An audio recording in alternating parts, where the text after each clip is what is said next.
رسول الله صلى الله عليه وسلم نبي الأمي أن اللهم أنزله مقعد المقرب عندك يوم القيامة. أما بعد، أعوذ بالله من الشيطان الرجيم. بسم الله الرحمن الرحيم. إنما يريد الله ليذهب عنكم الرجس أهل البيت ويطهركم تطهيرا. أما بعد، قال رسول الله صلى الله عليه وسلم عن أبي سعيد رضي الله عنه قال رسول الله صلى الله عليه وسلم الحسن والحسين سيدا شباب أهل الجنة.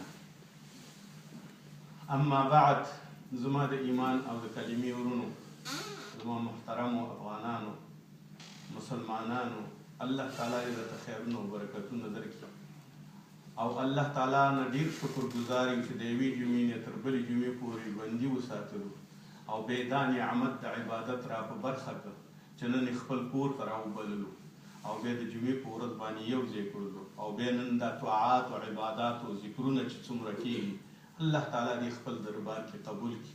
هغه څوک چې د جومات نه لرې دي، الله تعالی دې زړونه د جومات پورې ونښلي او اله العالمین دې ورته هدایت د نیکۍ وکړي او الله تعالی دې ټولو مسلمانانو ته او خصوصا افغانانو ته اتحاد او اتفاق د دین په کلمه باندې ورکړي چې لا اله الا الله الکلمة الله هي العلیا.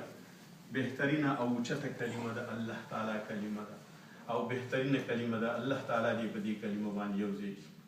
نن سبا د 1415 هجري اخیری ورځې دي او ان شاء الله سبا ته یا بل سبا ته به د محرم میاشت شروع کیږي او 1414 هجري کال به شروع کیږي او 1 هجري کال کې حسین رضی الله عنه شهید شوی دی او د هغې د شهادت د کربلا کې کوم غوبل چې شیعګان جوړوي د هغې په هکله باندې به څه خبرې وکړو او یو څه چې ما آیات ولوسته. الله جل جلاله په سوره احزاب 33 آیات کې فرمایي چې تاسو نه ما ای اهل البیت او تاسو نه ما هغه رجسونه لرې کړل، هغه څه چې ستاسو رجس دی، تکلیف دی، خیرې دی، چرک دی، هغه ټول ما تاسو نه لرې کړي دي.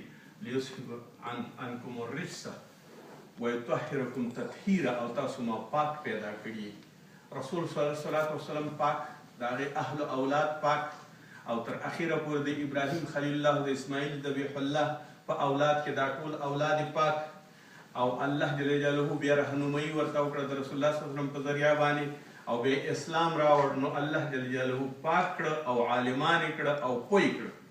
په اهل بیت کې علما ټول په دې باندې اتفاق دي. ځینې علما وایي چې د دې بیبیانې اهل بیت دي او ځینې علما دا وایي چې حسن، حسین، علي او فاطمه الزهرا او د هغې اولاد اهل بیت دي او ځینې علما داسې وایي چې نه، دا دواړه اولاد یو هغه څوک چې د آل علي دي او آل عقیل دي او آل عباس دي او بني هاشم دي.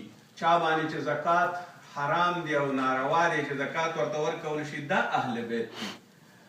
دا علما په دریو قسمتو باندې ویشل شوي دي. یوه ډله د اکثریت د علماو دا وایي چې اهل بیت په درې قسمو باندې دي. یو هغه اهل بیت دي چې د نسب له خوا نه وي، چې هغه د رسول الله صلی الله علیه وسلم پلار، نیکه او دا ورونه او تر زامنې دي. دا هغه څوک دي چې دا د نسب اهل بیت دي.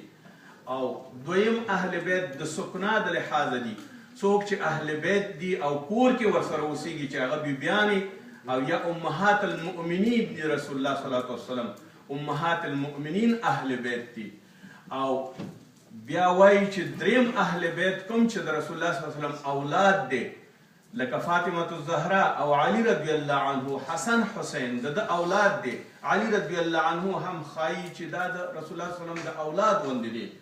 ولی د ابي طالب دید ورکړی رسول الله صلی الله علیه وسلم ته چې دا وروزي او دې سره اوسیږي او هم دې سره وړوکتوب او ماشومتوب یې تېر کړی لکه د ماشوم او یا د یو خپل زوی په شان یې تربیه کړی دی. نو دا هم اهل بیت دي چې اولاد دي. کوم چې اولاد دي هغه اهل بیت دي او قرآن عظیم شان هم تایید کړي دي، اهل البیت په نامه باندې یاد کړي دي. او اهل بیت رسول صلی الله علیه وسلم فرمایي په حجة الوداع د عرفې په ورځ باندې وکړه ترکتم فیکم امرین، تاسو کې ما 2 شیونه پریښي دي. هغه 2 شیونه کوم دي؟ کتاب الله تعریف کړی دی چې کتاب الله دا دی تاسو ته نجات، وعترتي او زما اهل او اولاد په تاسو کې. که تاسو دا دواړه ونیسئ لم تضلوا، کله به ګمراه نه شئ او همیشه دپاره به صحیح او ښه وئ. په بل حدیث شریف کې هم داسې دي چې ما تاسو کې پرېښوده 2 شیان، 2 ثقلین، هغه قرآن عظیم الشان او زما اهل بیت دي. تاسو که کله دوی ونیسئ، په قرآن ونیسئ، منګولې پې ولګوئ، نجات پیدا کوئ او زما اهل بیت احترام کوئ د دې لپاره. او رسول صلی الله علیه وسلم فرمایي چې حسن حسین ریحانتی فی الدنیا، زما دا دواړه ګلونه دي په دنیا کې چې ښه بویونکی ښه رنګ هم لري او ښه خلک هم دي. او حسن حسین د فاطمة الزهرا او محسن او ام کلثوم دا 4 واړه د رسول الله صلی الله علیه وسلم په ژوندانه کې پیدا شوي. او بیا چې کله رسول الله صلی الله علیه وسلم رحلت کو او وفات کېده، نو حسن حسین د 7 او د 8 کلونو داسې به و. او اولین زوی حسن دی د حسن رضی الله عنه، او حسین دویم زوی دی، او بیا ورپسې ام کلثوم او بیا ورپسې محسن دی. د کربلا د ورځې راځو اصلي مطلب ته چې د کربلا د ورځې نه مطلب څه دی؟ کوم یو چې شیعګان او کوم یو چې اهل تشیع کوم غوبل جوړي او کوم افراط کوي. نو لنډه خبره داسې ده، ابن کثیر صاحب لیکي په خپل یو ډېر اوچت بیان کې لیکي او ډېر ښایسته بیان دی، د اهل سنت و جماعت لخوا نه لیکي. او هغه داسې وایي چې فاطمة الزهرا د حسین رضی الله عنه مور وه، او فاطمة الزهرا د رسول الله صلی الله علیه وسلم بدعة من الجسد، یوه ټوټه د غوښې د زما د جسد نه، او فاطمه د ټولو نه ماته ګرانه ده، او فاطمه اولین نه ښځه ده په دنیا کې چې د دې نه هېڅوک معتبر نشته دی. نو اول مرګ د دې ماتم دا پکار چې فاطمة الزهرا باندې ماتم نیولی دی. بیا د فاطمة الزهرا نه وروسته علي رضی الله عنه چې د فاطمة الزهرا نه هم اوچت او ډېر تکړه سړی و، ځکه رسول الله صلی الله علیه وسلم انا مدینة العلم وعلي انا مدینة الحکمة وعلي بابها، زه د حکمت ښار یم او علي د هغې دروازه ده. او علي زما دپاره داسې دی لکه هارون لموسی، لکه څنګه چې هارون علیه السلام د موسی علیه السلام دپاره او زما دپاره داسې دی لکه دا هارون. او د علي رضی الله عنه ډېر مناقب رسول الله صلی الله علیه وسلم بیان کړي دي. نو اوس موږ ویو چې علي رضی الله عنه په مانځه کې شهید شو، عبدالرحمن بن ملجم شهید که، کوفه کې شهید شو. آیا د هغه اوچت منزل او که د حسین رضی الله عنه منزلت په اسلام کې ډېر زیات و؟ ښکاره خبره ده چې علي رضی الله عنه فاطمة الزهرا چې مور او پلار دي د دواړو منزلت ډېر دی او اوچت دی قدر په اسلام کې او په ټوله دنیا کې، ځکه چې دوی د حسین نه ډېر معتبر او اوچت دي، هغه مور او پلار دي. او هم د رسول الله صلی الله علیه وسلم هغه صحابه دي چې ټول هر څه د صحابو په ترتیب باندې دوی کړي او د هغې په زمره کې راغلي دي. بیا د علي رضی الله عنه نه مخکې عثمان رضی الله عنه شهید کړلی شو، په هغسې مظلومانه شکل باندې فتنهمارو او فتنهګرو خلکو شهید که د مظلومیت په حالت کې او په خپل کور کې د خپل مسجد دپاره چې د آباد کړی او د خپل کوهي دپاره د هغې د اوبو څښلو دپاره یې نه پرېښوده، په ډېر مظلومیت او د ډېر ستم سره هغه شهید کړلی شو. آیا فاطمة الزهرا او علي رضی الله عنه نه عثمان رضی الله عنه بیا ډېر زیات مرتبه او ډېر زیات قدر و قیمت په اسلام کې لرل؟ هغه د رسول الله صلی الله علیه وسلم دریم یار او دریم صحابي و. نو اوس عثمان رضی الله عنه ذوالنورین د رسول الله صلی الله علیه وسلم 2 لورګانې او 2 لورګانې هغې په نکاح باندې اخیستې وي، ځکه ورته ذوالنورین وایي، د 2 نورونو خاوند و. د عثمان رضی الله عنه د شهادت نه مخکې د هغې نه عمر رضی الله عنه شهید شو. عمر رضی الله عنه په محراب کې شهید شو او په داسې حال کې شهید شو چې د سحر مونځ یې الله اکبر شروع کړ او په مانځه کې شهید شو. او امیر المؤمنین چې کله شهید شو، نو اوس وګورئ فاطمة الزهرا نه علي رضی الله عنه بهتر، د علي نه عثمان رضی الله عنه بهتر، او د عثمان نه عمر رضی الله عنه بهتر، د رسول الله صلی الله علیه وسلم دویم وزیر هغه شهید شو آیا ماتم او غم په هغې باندې پکار دی او کنه په حسین باندې پکار دی؟ د دې پرتله کول او کمپیر او اندازه کول اوس معلومیږي چې هغه څومره معتبر دی عمر رضی الله عنه د دینه په دین کې څومره منزلت لري او امیر المؤمنین د مؤمنانو دی. بیا راځو دې ته چې ابوبکر صدیق رضی الله عنه هغه څوک دی چې په راز د محبت په راز د امت باندې او په راز د نبوت باندې او د خپل مال او د سر خندون کې چې هیڅوک د رسول الله صلی الله علیه وسلم سره نه د هغې ډېر منزلت دی او که د حسین رضی الله عنه ډېر دې کې هیڅ شک نشته. فاطمة الزهرا، علي رضی الله عنه، عثمان رضی الله عنه، عمر رضی الله عنه او ابوبکر صدیق د ټولو نه بهترین انسان دی. سعد رضی الله عنه یوه ورځ مخکې تېروانو د ابوبکر صدیق نه رسول الله صلی الله علیه وسلم پې اواز وکړی ای سعد په مخ د ځمکې چې لمر راخیږي بعد د انبیاو نه د ابوبکر صدیق نه بهترین انسان نشته دی. په لحاظه هغه بهترین انسان د ځمکې په مخ هغه وفات شو او هغې باندې چا سوګواري ونه کړه. بیا د دې ټولو نه رسول صلی الله علیه وسلم وفات شو او د رسول الله صلی الله علیه وسلم وفات هم سم او زهر په خیبر کې خوړلی چې هغې ته هم علما وایي دا شهید شوی دی او د هغې د شهادت او د دنیا د ټول دنیا لمر او سید الثقلین او سید اولاد آدم علیه السلام د دې ټولو نه بهتر هغه شهید شو، د دنیا نه لاړ، ټوله نړۍ دپاره یې کتاب پرېښود. د ټولې آیا په هغې باندې ماتم کول پکار و او په هغې باندې سوګواري پکار و او په حسین رضی الله عنه باندې پکار و؟ په هر صورت باندې دغه ټول شیان وشو. حسین رضی الله عنه د یزید بن معاویه اطاعت ونه کړ او بیعت یې ورسره ونه کړ.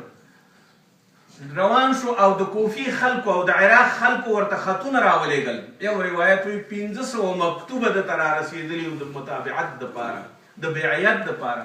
په بل روایت کې 1800 مکتوبه دته رارسېدلي وو. په بل روایت کې 2000 مکتوبه ورته رارسېدلي وو. په بل روایت کې 5000 مکتوبه دته رارسېدلي وو چې ته تشریف راوړه موږ د یزید سره بیعت نه کوو او تا سره بیعت کوو. حسین رضی الله عنه مسلم بن عقیل ورولېږه چې ته ورشه دا خلک څه وایي. کله چې عقیل ورغې نو هلته ګوفه کې دیره شو، خلکو ورسره داسې بیعت کو چې هره ورځ به په زرګونو خلک راتله او د ده سره به بیعت کو چې موږ خلیفه غواړو او هغه د حسین وي نه یزید. بالاخره د هانی بن عمران په کور کې دا بیعت ترسره شو. د هانی په کور کې او د هانی په کور کې تر هغې پورې 4000 کسان دې ته حاضر شو چې دا باید د ده عسکر وي. دغه ټولو خلکو په ځای باندې چې دا عسکر وي د دې دې وي درسته ده. په دې وخت کې محمد بن اشعث یو اسپایي او یو عسکر د عبید الله بن زیاد د هغه وخت کې دا بیعت ورسره کېده چې دلته نعمان بن بشیر په کوفه کې حاکم و. کله چې دې د اهل بیتو طرفداري وکړله نو یزید دې خلع که او فرمان یې ورته راولېږه چې د دې په ځای د عبید الله بن زیاد شي. او زیاد یا د عبید الله هغه څوک دی چې هغه د معاویه رضی الله عنه ورته زوی ویلی و، ځکه دا د مرجانې زوی و او مرجانه چې وه هغه د عثمان رضی الله عنه د ابي سفیان سره ارتباط نیولی او د هغې نه دا پیدا شوی او ابن زیاد پیدا شوی. نو دې ته به د مرجانې زوی ویل کېده. ابن مرجانه دا د ابن مرجانې زوی دی راولېږه. کله چې دی راغی کوفې ته نو ډېر په شدت باندې د شامیانو عسکر ورسره و، ډېر په شدت باندې مخکې لاړه. بالاخره یو وخت داسې راغی چې ډېر زیات خلک ورته راغله. 4000 سپیان حاضر شو چې د عبید الله قصر محاصره کړي. د عبید الله قصر محاصره شو او ما چې مخکې وویل چې یو سړی د نعمان په نامه باندې د دمشق نه راغی او هغې مکر او فریب داسې وکړو چې خلکو ته یې پیسې تقسیم کړي. حتی غټ غټ خلک ورغله او 3000 درهم 4000 درهم او تحفې هم ورکړي یزید ورته. نو اوس دلته ورته عبید الله بن زیاد تحفې او پیسې او رشوتونه ورکړل. او دې وخت کې ابن عقیل وغوښتل چې قصر محاصره کړي. 4000 کسانو قصر محاصره کړ. دا په ماسپښین کې و. تر ماسپښینه پورې تر مازدیګره پورې دا خلک حاضر وو. د ماښام مونځ چې وشو صرف 90 کسان یا 80 کسان ورسره پاتې وو. د ماښام مونځ نه وروسته تر ماسخوتن مانځه پورې ټول خلک لاړه او یوازې یوازې ابن عقیل پاتې شو، مسلم بن عقیل. ټول خلق لاړه دي، چا چې بیعت ورسره کړی او ټول وتښتېدل دي. بالاخره اشعث راغی، ورته ویل ته دلته څه کې؟ ویل زه خو راغلی یم د دې لپاره ټول لښکر رانه راغله. وایي راځه ما سره لاړ شه. هغې چې راوړ عبیدالله بن زید ته یې وسپاره، ځکه هغه د هغې عسکر او صاحب منصب و. کله چې ورته وسپاره نو هغې وویل چې زه اوس یو کار کوم، زه به امام حسین ته یوه نامه او یو خط ولیکم. هغې ورته خط ولیکئ امام حسین رضی الله عنه ته چې دا خلک دوکه کوي، فریب کوي، خدعه کوي، تزویر کوي، جعل کوي. دغه ټول مانه وتښتېدل. که نیت دې کړی د کوفې په نامه د کوفې او د عراق په خلکو ونه غولېږي او ورته را نه شي، ځکه دوی ما سره خپل هر څه خراب کړه او زه اوس دارې د قتل په قتلګاه کې ولاړ یم. بعد د هغې نه دا خط چې واخیسته دی حسین رضی الله عنه ته واستو او دی د دو سره وعده وکړه چې موږ به دا خط حسین ته رسو رضی الله عنه ته. کله چې هغې ته دا خط ورسېده دا دلته قتل شو او دلته شهید کړلی شو. ابن عقیل چې شهید کړلی شو هلته حسین رضی الله عنه نیت دا وکړه چې د مدینې منورې نه روان شي مکې معظمې ته راغی او د مکې معظمې نه مخ په عراق باندې را روان شو. ټولو صحابو عبدالله ابن عمر ورته وویل چې مه ځه، څه ضرورت نشته دې خبرې ته، څه چې وي هغسې به موږ باندې تېرېږي. ده ونه منله. دویم ورته عبدالله بن عباس رضی الله عنه ورته ویل هر څه چې کېږي هغه به همدلته کېږي، تاسو مه ځئ. نورو جلیل القدر صحابه ټول ورته خپل عرضونه وکړل چې ته اهل بیت او زما او یزید په هر څه چې وي په موږ ټولو باندې به تېرېږي. حسین رضی الله عنه دا یوه هم ونه منله. کله چې مکې معظمې ته ورسېده د حج موسم و، هلته ورته هم صحابه ویلې چې تاسو مه ځئ ځکه ستاسو تګ ښه نه دی او چې ځئ نو اخواته نو کېدلی شي چې تا سره عبیدالله بن زیاد ډېره بده وضع وکړي، نو تاسو مه ځئ. خو دې هر څه چې وکړه وایي خپل اجتهاد یې وکړه او روان شو. 22 کسان ورسره، خپل فامیلي ورسره و او دې سره 22 کسان په سوارو او نور ټول ورسره پیاده روان و. کله چې دی د کربلا مقام ته ورسېده عبیدالله بن زیاد راغی، د زیاد عسکر راغی، دلته شمر ذوالجوشن راغی او عمر بن سعد بن ابي وقاص، د ابي وقاص رضی الله عنه سعد رضی الله عنه زوی، هغه راغی ورته مخې ته. 15,000 کسان عسکر ورسره راغله. ورته نور به مخکې نه ځي. هغه ورته ویل چې کله یې محاصره کړه 3 ورځې محاصره وه. ورته یې ویل د ترویې ورځ او 8 د ذوالحجې او 9 د ذوالحجې عرفات باندې دی شهید شو. ورته ویل دې نه به خواته نه ځي، یا به د عبدالله بن زیاد سره به یا به د یزید سره به یا بیعت کې او یا به دلته جنگ او جګړه او شهادت به قبلې. ده ورته ویل چې ما ته 3 شیان پرېږدئ، یو دا چې زه مرزونو ته لاړ شم، سرحدونو د اسلام ته لاړ شم، جهاد وکړم، او یا دویم دا وي چې زه کله ما پرېږدئ چې زه یزید ته لاړ شم او زه په خپله یزید سره خبره وکړم، او یا ما پرېږدئ چې بیرته مدینې منورې ته شم. دلته خلک ورته عمر ذوالجیشن ورته وایي چې نه، حتمي او ضروري به عبیدالله بن زیاد سره ته بیعت کې. دا وایي چې زه د مرجاني زوی سره کلم بیعت نه کوم. شروع شو جنګ. نو 22 کسان، اول خو د عبیدالله بن زیاد سره دا نو لازم چې 22 کسان هغې کې ماشومان او ښځې وي ټول او 15,000 عسکر ورته رالیږي. په هر صورت باندې معرکه د کربلا سر ته ورسېدله او امام حسین رضی الله عنه د اخرین ځل دپاره شهید کړلی شو. بیا د دې په جسد باندې د اسونو سمونه او اسونه پې وخاتل او پې منډې وکړې، دی د هغې لاندې کړ. بیا عمر ذوالجیشن ده بیا دنه سر غوڅ کړ او د ده د ملګرو نه یې سرونه غوڅ کړل. دا یې عبیدالله بن زیاد ته ولېږل. دلته یوه نقطه ډېره زیاته ابن کثیر لیکي، وایي چې شیعګان وایي چې دلته د وینو باران شوی، وایي هېڅکله د وینو باران نه دی شوی، پیغمبران شهیدان شوي د وینو باران نه دی شوی. نو دلته کله وایي چې شیعګان وایي چې هر یو کاڼې او هر یوه تیږه او ډبره پورته کړي نو د هغې لاندې وینې دي، هېڅ وخت دا نه دي شوي، نه د کوم ځای لاندې وینې وي. طوفان راغلی، نه طوفان راغلی او نه ښه راغلی، ځکه د انبیاو باندې دی شوی. لمر زیړ شوی، نه هېڅ وخت نه دی شوی.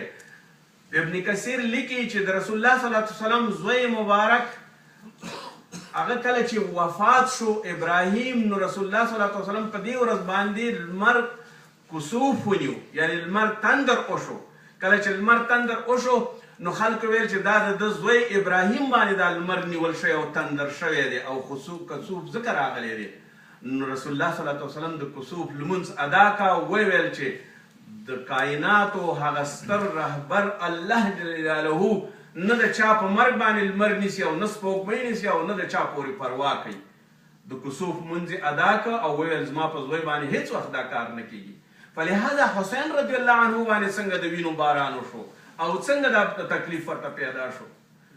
نه دا هیڅ وخت نه دي شوي. د شیعګانو د دې نه یوه ډېره لویه ډرامه جوړه کړې ده او ځانونه وهل کیږي. بیا دې ته وګورئ چې ماتم یوه ورځ 2 ورځې 3 ورځې نه دا چې 1400 او 1500 کاله دې ځانونه په تور وهي.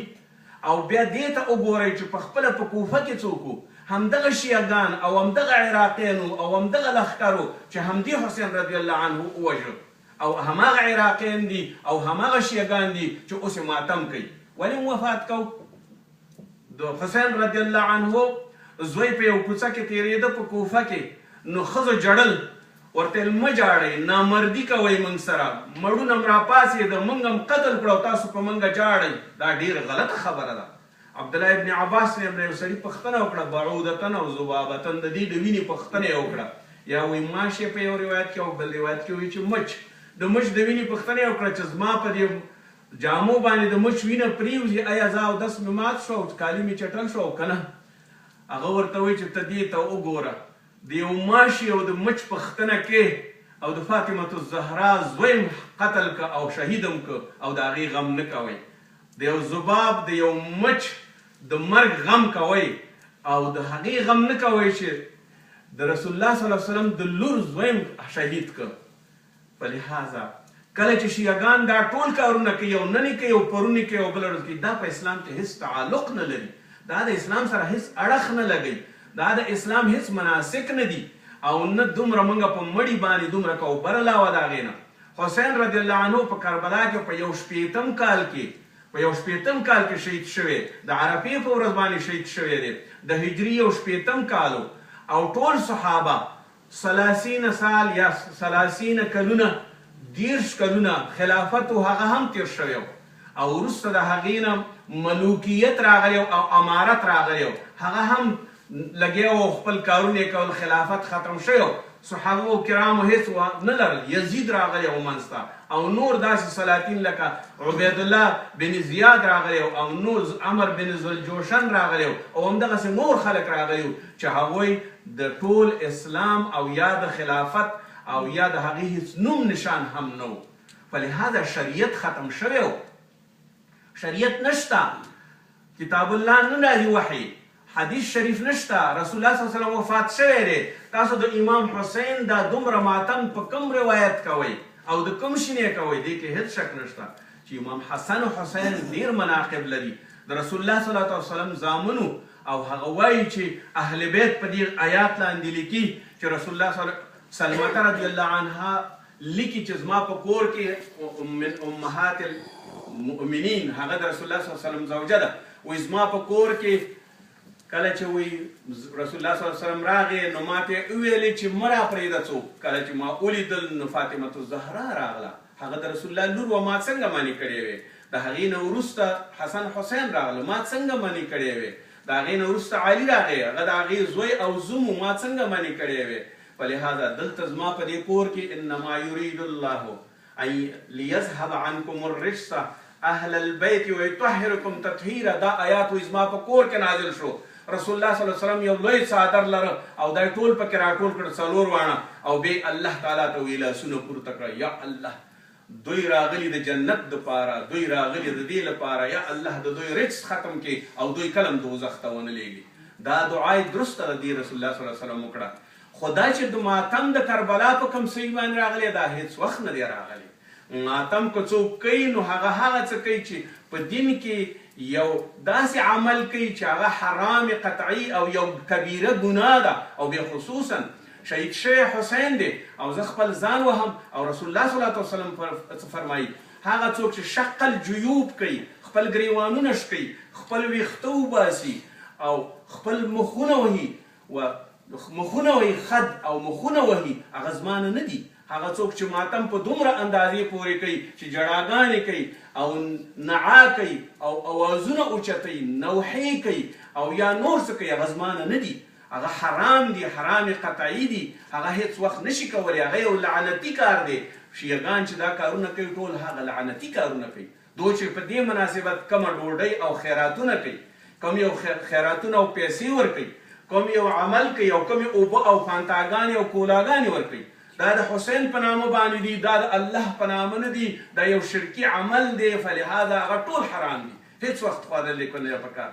ځکه د خپل منزل دی په دین کې د هر چا دپاره چې ما عرض وکړو چې آیا صحابه کرام شهیدان شوي هغوی ډېر معتبر وو او که حسین رضی الله عنه دې کې هېڅ شک نشته چې هغه د رسول الله صلی الله علیه وسلم د لور زوی و.